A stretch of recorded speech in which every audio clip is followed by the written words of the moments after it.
ये आदमी अपने चेहरे पर मौजूद घिनौने जन्म चिन्ह को ठीक करने के लिए मरे हुए चूहे की खाल अपने चेहरे पर चिपका लेता है। अगले ही पल चूहे की खाल फैलने लगती है और उसके चेहरे से पूरी तरह चिपक जाती है। आदमी को लगता है कि उसका प्रयोग सफल हो गया, लेकिन तभी चूहे की खाल तेजी से बढ़ने लगती है और उसके मुंह को पूरी तरह बंद कर देती है। हालात उसके काबू से बाहर हो जाते हैं। आदमी की सांस रुकने वाली होती है। तभी वह जल्दी से रसोई का चाकू उठाकर बंद मुंह को काट देता है, लेकिन हैरानी की बात यह होती है कि घाव तुरंत भर जाता है। आदमी फिर से चाकू से काटता है, लेकिन तब तक बहुत देर हो चुकी होती है। वह सांस नहीं ले पाता और बेहोश होकर गिर जाता है। बेटी जब अपने पिता की हालत देखती है तो घबरा जाती है। वह जमीन पर पड़ा चाकू उठाकर पिता को बचाने की कोशिश करती है, लेकिन जल्दबाजी में उससे बहुत गहरा घाव हो जाता है और पिता की जान खतरे में पड़ जाती है। दरअसल आदमी अपने जन्म चिन्ह को ठीक करने के लिए चूहे की खाल चेहरे पर चिपकाता है, लेकिन उसका प्रयोग बुरी तरह असफल हो जाता है। नई त्वचा तेजी से बढ़ने लगती है और उसकी सांस लेने की जगह भी बंद कर देती है। ऑक्सीजन की कमी के कारण वह जमीन पर गिर जाता है। पिता को बचाने के लिए बेटी बुरी तरह घबरा जाती है और हाथ में चाकू लेकर उसके चेहरे पर वार करने लगती है, लेकिन गलती से वह अपने पिता को बुरी तरह घायल कर देती है। आखिरकार ज्यादा खून बहने के कारण पिता की मौत हो जाती है। देखते ही देखते 20 साल बीत जाते हैं और वह लड़की भी बड़ी होकर जवान हो जाती है। उसके पिता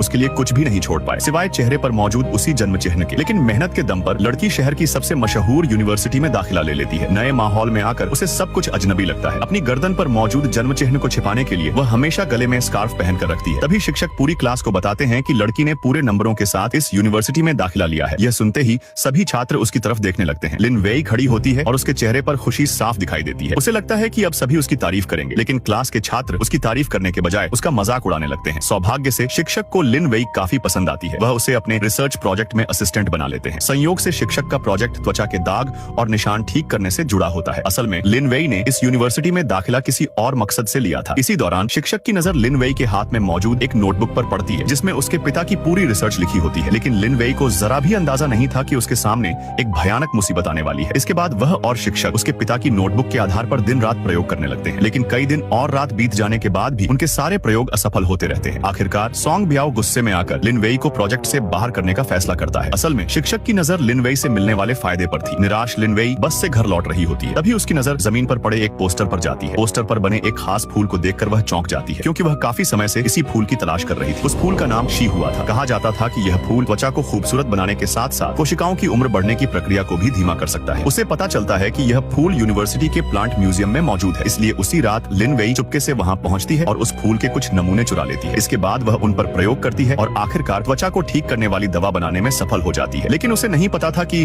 उसकी यह कामयाबी सोंग ब्याओ से छिपी नहीं थी। लिन वेई के प्रयोग का नतीजा देखकर सोंग ब्याओ उसका फॉर्मूला चुरा लेता है और उसे अपने नाम पर पेटेंट करवाकर खूब पैसा कमाने की योजना बनाता है। यह देखकर लिन वेई बहुत गुस्सा हो जाती है और उसके मन में उसे खत्म करने का ख्याल आता है। आखिरकार वह सोंग ब्याओ को हमेशा के लिए रास्ते से हटा देती है और इसी के साथ कहानी खत्म हो जाती है। मिलते हैं